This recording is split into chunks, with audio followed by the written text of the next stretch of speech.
Hello student, स्वागत है आप सभी का आपके प्यारे से YouTube channel world of physics में। और मैं गौरव मिश्रा यहाँ पर आ गया हूँ आपके लिए कुछ अच्छे से न्यूमेरिकल्स लेकर इस सेशन के लिए। अब बच्चों, इस सेशन में मैं न्यूमेरिकल्स का सॉल्यूशन आपको लाइन से देता रहूँगा। और अगर आपको कभी लगता है कि आपको थ्योरी भी प्रॉब्लम कर रही है, कोई डेरिवेशन नहीं समझ आ रहा, तो आप हमारे कमेंट बॉक्स में कमेंट करते रहिए और मैं कोशिश करूँगा कि आपकी सारी फिजिक्स से संबंधित समस्याओं को मैं सॉल्व कर दूँ।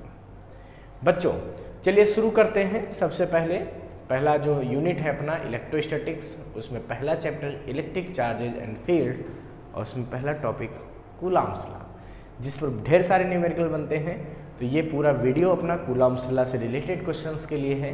तो चलिए, पहला क्वेश्चन हमारा ये है कि 2 point charges A and B having charges +Q and -Q respectively are placed at a certain distance apart.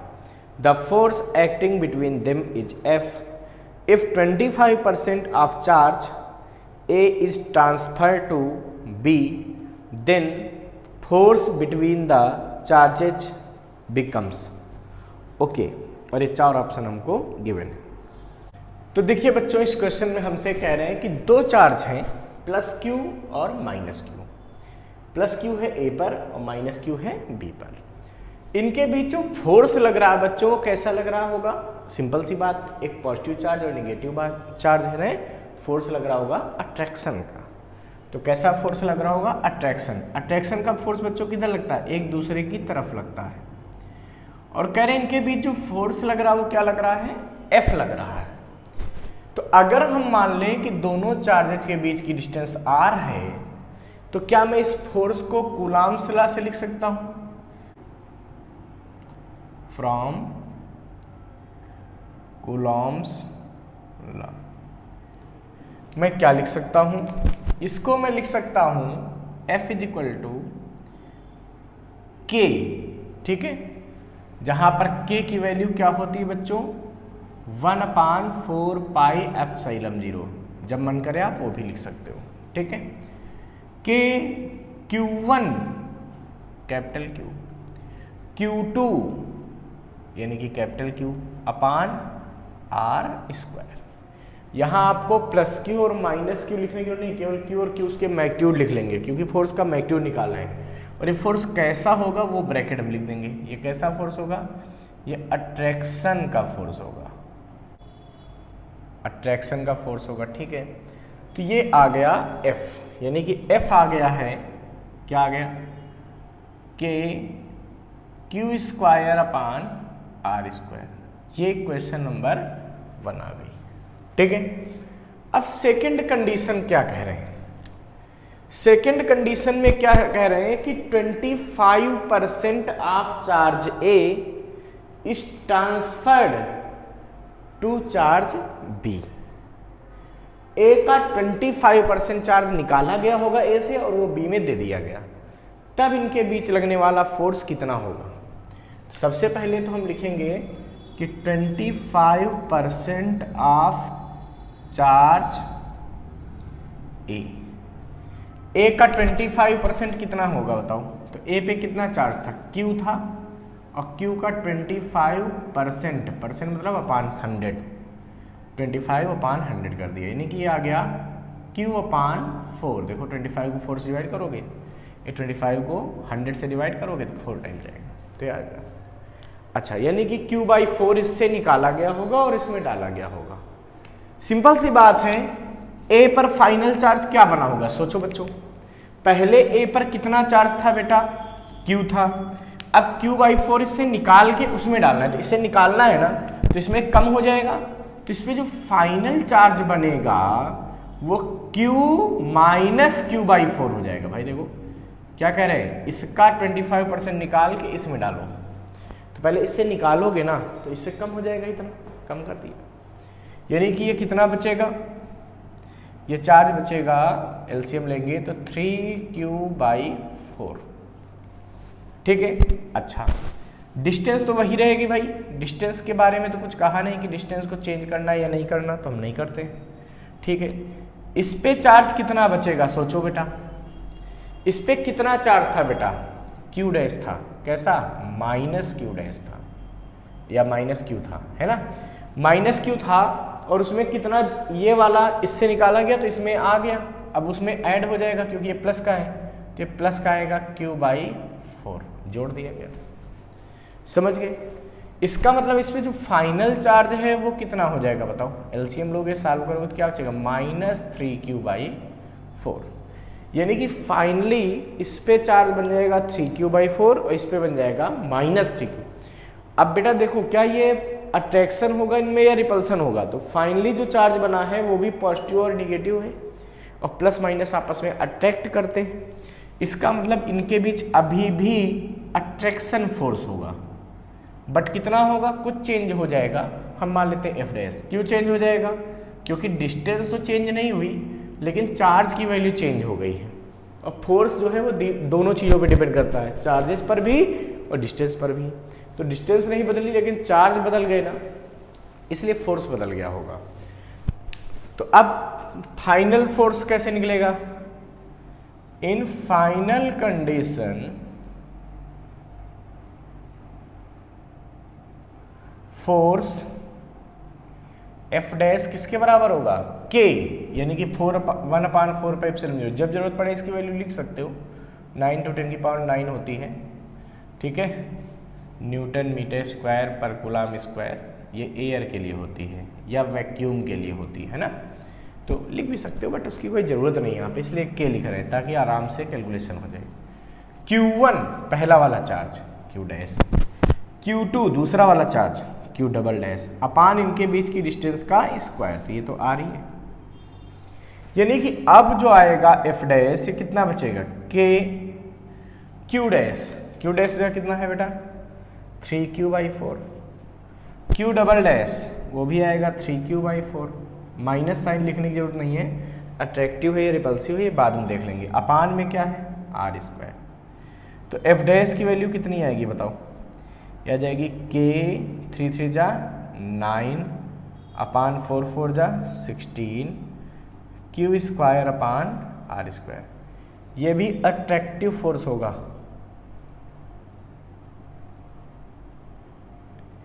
ठीक है।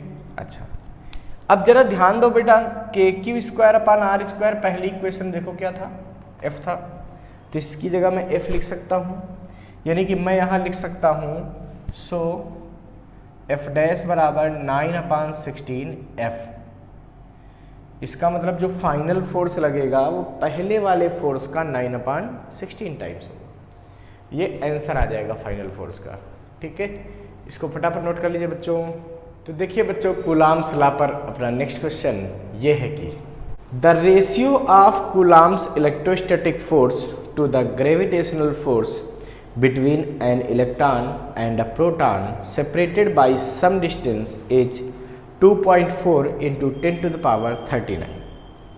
The ratio of the proportionality constant K is equal to 1/4πε0 to the gravitational constant G is nearly, और ये हमको दिया है कि given the charge of proton and electron each is equal to 1.6 into 10 to the power -19 coulomb, mass of electron दिया है 9.11 10 की power -31 kilogram, और मास ऑफ प्रोटॉन दिया है 1.67 इंटू 10 की पावर -20 किलोग्राम। ओके, तो देखिए बच्चों ये क्वेश्चन हमको दिया है कि एक प्रोटॉन है और एक इलेक्ट्रॉन है, कुछ डिस्टेंस पर दोनों रखे हुए हैं, और इन दोनों के बीच एक इलेक्ट्रोस्टैटिक फोर्स वर्क कर रहा और एक ग्रेविटेशनल फोर्स। आपको पता है प्रोटॉन पे चार्ज होता है, कितना चार्ज होता है, एक इलेक्ट्रॉन का पॉजिटिव चार्ज मतलब प्लस का 1.6 10 की पावर -19 कूलम, और इलेक्ट्रॉन पे बेटा निगेटिव चार्ज होता है, कितना होता है माइनस का 1.6 10 की पावर -19 कूलम, ठीक है।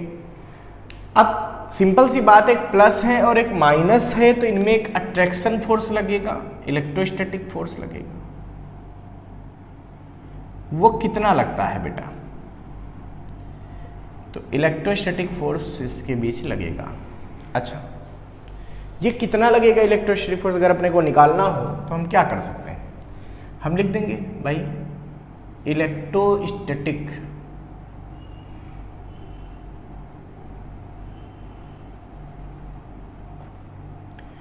Between proton and electron.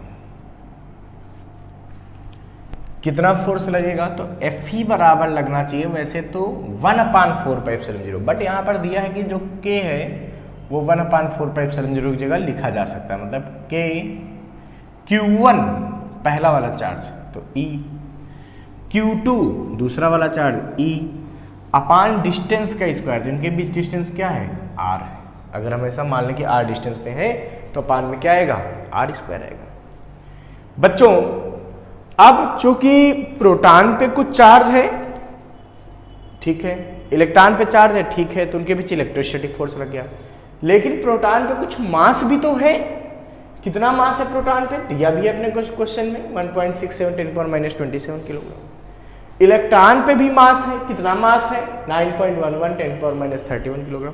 तो इनके बीच बच्चों ग्रेविटेशनल फोर्स भी तो होगा, क्योंकि न्यूटन जी ने बताया था कि यूनिवर्स में कोई भी दो मास है तो उनके बीच एक फोर्स लगता है अट्रैक्शन का। कैसा फोर्स लगता है? ग्रेविटेशन फोर्स लगता है। तो यानी कि इनके बीच बेटा एक ग्रेविटेशन फोर्स भी लगेगा। इसको मैं Fg से लिख रहा हूं। G मतलब ग्रेविटेशनल, है ना। तो इसका मतलब प्रोटॉन और इलेक्ट्रॉन के बीच ग्रेविटेशनल फोर्स कितना होगा? तो यहां पर लिख देंगे gravitational force between proton and electron. ठीक है, तो ये कितना होगा बेटा? ये होगा Fg equal to G m1 m2 upon r²। यही तो न्यूटन लॉ होता था ग्रेविटेशन का। तो G m1 मतलब पहला वाला mass of proton, m2 mass of electron, अपान उनके बीच की डिस्टेंस का स्क्वायर। उनके बीच की डिस्टेंस क्या है? r, तो r का स्क्वायर। बेटा क्वेश्चन में दिया क्या है? क्वेश्चन में कह रहे हैं कि इन दोनों फोर्सेस का जो रेशियो है Fe/Fg वो है 2.4 10⁻39। तो हमको K/G का रेशियो यहां पर पता करना है, ये क्वेश्चन है। तो ठीक है भाई, पहले हम इन दोनों को डिवाइड कर लेंगे। ये क्वेश्चन 1 मान लेते हैं, ये क्वेश्चन 2 मान लेते हैं। तो लिख देंगे क्या? From first and second Fe/Fg, दोनों डिवाइड कर लिया। तो क्या होगा बेटा? इधर बचेगा Ke² अपान Gmp, है ना, और Me। बेटा एक बात का ध्यान रखना कि R² से R² तो कट जाएंगे, पलट के ऊपर चला जाएगा तो कट जाएगा, ठीक है, इसलिए उसको छोड़ दिया मैंने। ये Fe/Fg आ गया। क्या आया? Fe/Fg, ये आ गया। कोई दिक्कत तो नहीं। Fe/Fg डिवाइड करोगे, R² से R² कटेंगे, बाकी जो बचा वो लिखा हुआ है। अपने को K/G की वैल्यू चाहिए, तो सिंपल सी बात है कि हम K/G को एक तरफ कर लेंगे और बाकी सबको एक तरफ कर लेंगे। तो बराबर में क्या बचेगा बताओ? Fe/Fg इंटू MP Me अपान E²। सारी वैल्यू पुट कर देंगे, आंसर आ जाएगा। बस यही करना था बच्चों। तो बच्चों देखिए K/G बराबर कितना बचेगा सोचो। तो ये बराबर बचेगा Fe/Fg। अब Fe/Fg कितना है? ये है 2.4 इंटू 10⁻39। ठीक है, अच्छा MP इंटू Me। तो MP मतलब मास of proton. Mass of proton कितना दिया है? 1.67 इंटू 10⁻27 इंटू Me कितना दिया है? मास ऑफ इलेक्ट्रॉन ये दिया 9.11 इंटू 10⁻31 किलोग्राम अपान E²। E कितना होता है? E होता है 1.6 इंटू 10⁻19 और इसका क्या करना है? स्क्वायर कर देंगे। तो जब इसको आप सॉल्व करोगे, है ना, k अपान जी, तो कितना बचेगा 2.4 इंटू 1.67 इंटू 9.11 अपान 2.56, और नीचे क्या आएगा 10 की पावर माइनस 38, और ऊपर कितना हो गया 10 की पावर कितना बचा बच्चों 39 माइनस 27 माइनस 31, ये कि 39 माइनस 27 माइनस 31 कितना बचेगा। इसको अब हम बच्चों सॉल्व कर लेते हैं। तो k अपान जी कितना बचेगा सोचो, मल्टीप्लाई करोगे तो ये बचेगा बच्चों, ये बचेगा 36.51 अपान 2.56 और इंटू 10 की पावर कितना बचेगा सोचो। इसको जब सॉल्व करोगे तो कितना मिलेगा 39 में 31 जाएगा तो कितना बचेगा प्लस का 8, है ना, प्लस 8 और माइनस 27 तो कितना बचेगा, अभी बचेगा माइनस 19, ये कितना बचा माइनस 19, ऊपर वाली पावर बची, नीचे माइनस 38 पावर है, इसको ऊपर ले जाओगे तो ऊपर जाने पर क्या हो जाएगा 10 की पावर प्लस का 38, है ना। जब इसको आप डिवाइड करोगे तो ये बचेगा 14.26 into 10 to the power minus 19 plus 38, यानी कि बचेगा प्लस का 19। इसको अगर हम और सॉल्व करें तो इसको लिख सकते हैं 1.426 इंटू 10 टू द पावर 20, ठीक है। इसका मतलब जो k अपान जी है वो किसके ऑर्डर का होगा 10 की पावर 20 के ऑर्डर का होगा। So k upon G is of order 10 to the power 20, है ना, क्योंकि आया तो है 1.46426, है ना, बट उसको हम लोग ऐसा लिख सकते हैं। तो ये किसके ऑर्डर का होगा, ये होगा 10 की पावर 20 के ऑर्डर का। तो इसमें ऑप्शन नंबर 2 अपना करेक्ट हो जाएगा, ठीक है। So option 2 will be correct. इसको फटाफट नोट कर लीजिए बच्चों। तो देखिए बच्चों, कूलॉम्स लॉ का हमारा नेक्स्ट क्वेश्चन ये है कि suppose the charge of a proton and an electron differ slightly, one of them is minus E and other is E plus delta E. If the net electrostatic force and gravitational force between two hydrogen atoms placed at a distance small d much greater than atomic size apart is 0, the delta E is of the order of given mass of hydrogen mh is equal to 1.67 into 10 to the power minus 27 kilogram. Okay, तो बच्चों देखिए इस question में एक एज्यूम्पशन किया गया है कि अगर एक इलेक्ट्रॉन पे चार्ज जो है वो माइनस ई का है, जबकि प्रोटॉन पे चार्ज ई प्लस डेल्टा ई का, मतलब यहाँ पे इलेक्ट्रॉन प्रोटॉन पे चार्ज सेम नहीं माना गया। तो जो नहीं माना गया सेम, तो हम सेम फील्ड नहीं लेंगे, ध्यान रखना ये बात, ठीक है। तो इन्होंने कहा कि अगर दो हाइड्रोजन एटम हैं और वो कुछ डिस्टेंस पर एक दूसरे से रखे हुए हैं और हाइड्रोजन एटम पे नेट फोर्स इलेक्ट्रोस्टैटिक और ग्रेविटेशन दोनों फोर्स का जो नेट है वो 0 हो जाए, तो इस सिचुएशन में डेल्टा ई की वैल्यू क्या होगी। बच्चों सोचने वाली बात है कि एक हाइड्रोजन पे कितना चार्ज होगा। देखिए बच्चों, आपको पता है जो हाइड्रोजन एटम होता है, ठीक है, उसमें 1 प्रोटॉन होता है और 1 इलेक्ट्रॉन होता है। एक प्रोटॉन होता है और एक इलेक्ट्रॉन होता है। तो जनरल कंडीशन में तुम लोग पढ़ते हैं नेट चार्ज 0 होता है हाइड्रोजन एटम पे, बिल्कुल, क्योंकि जितना प्रोटॉन चार्ज उतना इलेक्ट्रॉन पे कैंसिल हो गए। बट यहाँ ऐसा नहीं हो रहा। यहाँ पे क्या प्रोटॉन एक है तो उस पर चार्ज होगा e plus delta e, electron पर चार्ज कितना होगा माइनस ई। जब दोनों को जोड़ोगे सो नेट चार्ज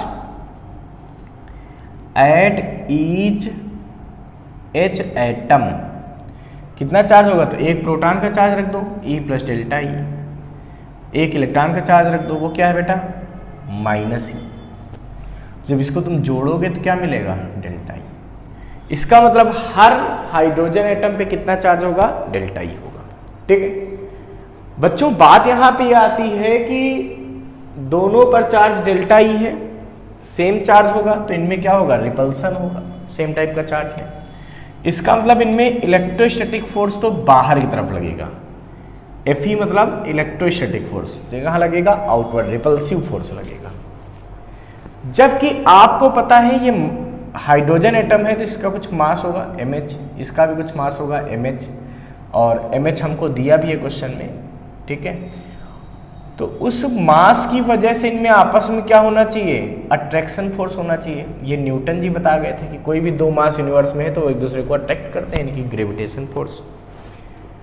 यानी कि किसी भी हाइड्रोजन पे अगर आप देखोगे तो इलेक्ट्रिक फोर्स और ग्रेविटेशन फोर्स अपोजिट डायरेक्शन में होंगे। तो जब आप चाहते हो कि किसी हाइड्रोजन पे नेट फोर्स 0 हो जाए तो आप क्या करोगे, यहां पर लिखेंगे, so if net force at each atom is 0 then, तो इनका रिजल्टेंट कितना आएगा भाई, Fe माइनस Fg, क्योंकि दोनों अपोजिट लग रहे हैं ना, तो अपोजिट फोर्स एक दूसरे को घटाते हैं तब रिजल्टेंट आता है, और रिजल्टेंट कितना होना चाहिए, 0 होना चाहिए। इससे पता चलता है कि जो Fe है, ठीक है, वो Fg के बराबर होना चाहिए। अब Fe मतलब इनके बीच लगने वाला इलेक्ट्रोस्टैटिक फोर्स। सोचो बच्चों, इनके बीच इलेक्ट्रोस्टैटिक फोर्स कितना लगेगा बताओ, वो लगेगा K, जहाँ K की वैल्यू 1/4 पाई एप्सिलॉन 0 होती ना, K की वैल्यू क्या होती है, 1/4 पाई एप्सिलॉन 0। जरूरत पड़ने पर इसकी वैल्यू 9 × 10⁹ न्यूटन मीटर स्क्वायर पर कूलम स्क्वायर यूज कर सकते हैं। ठीक है, Q1 की वैल्यू डेल्टा ई, Q2 की वैल्यू डेल्टा ई अपान डिस्टेंस का स्क्वायर, डिस्टेंस कितनी है, r का स्क्वायर, ये Fe होगा। ठीक है, और अपने को ये डेल्टा ई ही बताना है, क्योंकि जब इलेक्ट्रिक फोर्स ग्रेविटेशन फोर्स बराबर है उस समय हमको बताना है कि डेल्टा ई की वैल्यू क्या होगी, यही तो क्वेश्चन है। अच्छा, अब बच्चों के बीच ग्रेविटेशन फोर्स निकालो जरा, Fg वो कितना आएगा, वो आएगा Gm1 mass of hydrogen, m2 फिर mass of hydrogen upon distance का स्क्वायर। अगर ये मैं दोनों वैल्यू यहां पुट कर दूं तो अपने को क्या मिलेगा बताओ, Fe की वैल्यू रख दो भाई, Fe की वैल्यू क्या है, K delta E square upon r square बराबर Fg की वैल्यू Gmh का स्क्वायर अपान r स्क्वायर। अच्छा, r स्क्वायर से r स्क्वायर कैंसिल कर दो, तो डेल्टा ई स्क्वायर कितना बचेगा बताओ, Gmh स्क्वायर अपान K, या डेल्टा ई की वैल्यू आएगी रूट में Gmh का स्क्वायर अपान K। अपने को यही डेल्टा ई निकालना है, सारा वैल्यू पुट कर देते हैं, यहाँ लिख देंगे on putting all the values.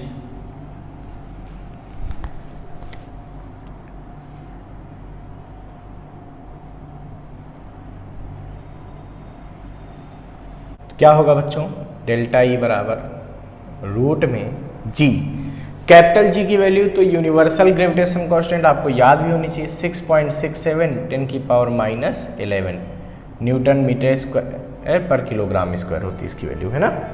ठीक है, फिर mh मास ऑफ हाइड्रोजन, ये आपको क्वेश्चन में दिया है, कितना दिया, 1.67 10⁻27, और इसका क्या करना है बेटा, स्क्वायर करना है, अपान नीचे कितना आएगा, K क्या है, कूलम्ब्स लॉ का कांस्टेंट है, इसकी वैल्यू क्या होती है, 9 × 10⁹ तो बच्चों डेल्टा ई की वैल्यू क्या आएगी बताओ, ये आएगा, इससे डिवाइड कर लें तो हो जाएगा 6 से जब डिवाइड करोगे 0.7, ठीक है, 52 × 10⁻11 1.67 का जब स्क्वायर करोगे तो क्या आएगा 1.67 इंटू 1.67 और 10 की पावर कितना बचेगा बेटा -54 -27 है, स्क्वायर किया तो पावर डबल हो गई। अच्छा अपान में कितना है 9 तो डिवाइड हो गया तो बचा कितना 10 की पावर 9। अब समझो जब इसको हम ऊपर ले जाके सॉल्व करेंगे तो अपने को क्या मिलेगा, ये मिलेगा delta E is equal to root में, ठीक है पहले पावर्स का देख लो बेटा 10 की पावर कितना बच रहा है बताओ -11 -54 और -9 नीचे है तो ऊपर जाएगा -9 हो जाएगा, ठीक है। और इनटू में बचा अपने पास इनटू इनको जब मल्टीप्लाई करोगे तो आएगा 2.09, ठीक है कुछ ऐसा आएगा। तो डेल्टा ई की वैल्यू क्या आ जाएगी बताओ, ये आएगा 1.05 के आसपास है ना, और इंटू 10 टू द पावर, अब आगे क्या बचेगा 10 टू द पावर कितना बचेगा बताओ, तो ऊपर यहाँ बच रहा देखो -54 और ये हो गया 20 यानी कि -74 यानी कि बचेगा उसका आधा हो जाएगा रूट लेने पे 10 पावर -20 ये 37 74 का आधा 37 कूलाम। तो उन्होंने पूछा किस ऑर्डर का चार्ज बचेगा, तो किस ऑर्डर का बचेगा तुम सीधा सीधा लिख सकते हैं 10 की पावर -37 के ऑर्डर का बचेगा। So the value of delta E is of order 10 की पावर -37 कूलाम। जो दिए गए ऑप्शन है उसमें से अगर मैं बात करता तो सी ऑप्शन बिल्कुल करेक्ट होगा। So c option will be correct. इसको फटाफट नोट कर लीजिए बच्चों।